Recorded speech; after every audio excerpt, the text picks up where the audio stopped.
Assalamualaikum warahmatullahi wabarakatuh. Halo sahabat Al-Quran, jumpa lagi dalam program Mesra mengenal surah Al-Quran selama Ramadan. Nah, di hari yang terakhir ini, di hari ke-29, kita akan mengenal lebih dekat surah Al-Ankabut.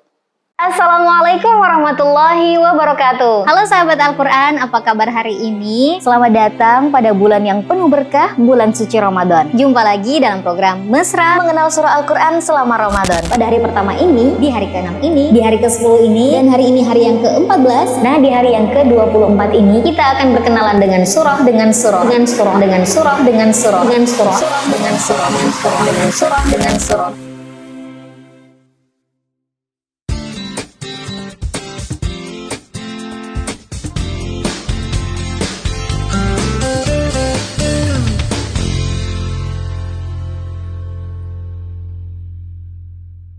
Surah Al-Ankabut menempati urutan yang ke-29 di dalam susunan mushaf Al-Quran standar Indonesia dan mushaf dari berbagai negara seperti Libya, Maroko, Tunisia, Mesir, Arab Saudi, Pakistan, dan juga Iran. Nah, surah ini memiliki 69 ayat dan termasuk ke dalam kategori surah Makkiyah yang diturunkan pada tahun-tahun terakhir Nabi Muhammad SAW berada di Mekah. Tidak ditemukan nama lain untuk surah ini dalam kitab tafsir maupun juga kitab hadis. Sahabat Al-Quran, nama Al-Ankabut yang berarti laba-laba diambil dari ayat ke-41, satu-satunya ayat dalam Al-Quran yang menyebut kata ini. Nah, di dalam ayat tersebut Allah Subhanahu wa taala berfirman, "Matsalul ladzina ittakhadhu min dunillahi awliya'a kamatsalil ankabut ittakhadhat baita wa inna awhanal buyuti labaitul ankabut law kanu ya'lamun." Yang artinya, perumpamaan orang-orang yang menjadikan selain Allah sebagai pelindung adalah seperti laba-laba betina yang membuat rumah. Sesungguhnya rumah yang paling lemah ialah rumah laba-laba. Jika mereka tahu, niscaya tidak akan menyembahnya. Di dalam ayat ini, Allah menggambarkan keberadaan kaum musyrik seperti laba-laba yang percaya pada kekuatan rumahnya. Padahal, rumah itu sangat rapuh dan mudah hancur. Begitu pula dengan kaum musyrik yang mengandalkan berhala sebagai pelindung mereka. Sementara berhala-berhala itu sendiri tidak memiliki kekuatan apapun. Nah, tema utama dalam kandungan surah ini adalah penegasan bahwa kebahagiaan dan juga kekuatan hanya dapat diperoleh dengan mendekatkan diri kepada Allah Subhanahu wa taala. Sebaliknya, mengandalkan selain Allah akan mendatangkan kelemahan dan juga kehancuran.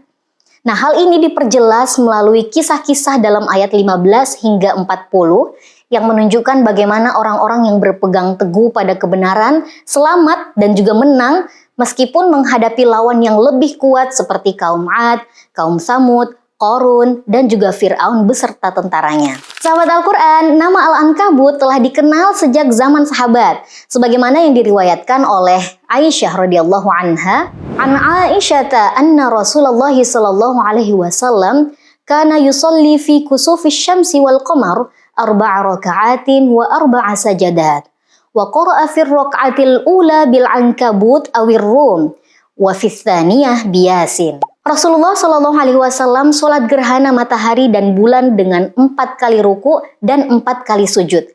Beliau membaca surah Al-Ankabut atau Ar-Rum pada rakaat yang pertama dan surah Yasin pada rakaat yang kedua. Riwayat Ad-Daruqutni. Selain itu, riwayat dari Ikrimah menyebutkan bahwa kaum musyrik di Makkah mengejek nama-nama surah seperti Al-Baqarah atau sapi dan Al-Ankabut atau laba-laba sebagai berikut. An Ikrimah qala, kanal musyrikuna yaqulun suratul Baqarah wa suratul Ankabut yastahzi'una biha fanazala inna kafainakal mustahzi'in. Ikrimah berkata, orang-orang musyrik mengatakan surah Al-Baqarah surah sapi dan surah Al-Ankabut surah laba-laba dengan maksud mengejek. Lalu turunlah ayat inna kafainakal mustahzi'in. Sesungguhnya cukuplah kami yang memeliharamu Nabi Muhammad dari kejahatan orang yang memperolok-olokkanmu. Nah, riwayat ini sekaligus menjadi petunjuk bahwa nama Al-Ankabut sudah dikenal luas di kalangan masyarakat Arab pada masa hidup Nabi Shallallahu Alaihi Wasallam.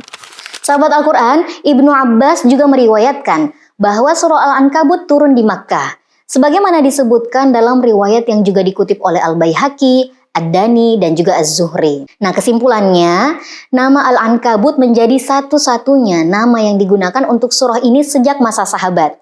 Tidak ditemukan riwayat yang menyebutkan nama lain bagi surah ini, baik di kalangan sahabat, tabi'in, maupun ulama setelahnya. Wallahu a'lam bishawab. Sahabat Al-Quran, surah Al-Ankabut ini adalah penutup dari rangkaian video mengenal surah-surah Al-Quran selama Ramadan di tahun 1446 Hijriah atau di tahun 2025 Masehi. Semoga Allah menganugerahi kita umur yang panjang, umur yang berkah, dan kita bisa dipertemukan kembali dengan bulan Ramadan di tahun depan. Amin. Dan insya Allah kajian mengenal nama-nama surah ini akan kita lanjutkan. Saya Ilvi Zakia Darmanita, mewakili tim Media Center LPMQ. Mohon maaf lahir batin bila ada salah kata, salah ucap, atau kesalahan di dalam materi. Dan sekali lagi kami mohon dibukakan pintu maaf yang sebesar-besarnya. Tak lupa juga kami berterima kasih kepada seluruh sahabat Al-Quran atas support dan dukungannya untuk konten-konten dari LPMQ. Taqabbalallahu minna wa minkum, siyamana wa siyamakum, kullu amin wa antum bi khair. Wallahul muwaffiq ila aqwamit thoriq. Wassalamualaikum warahmatullahi wabarakatuh.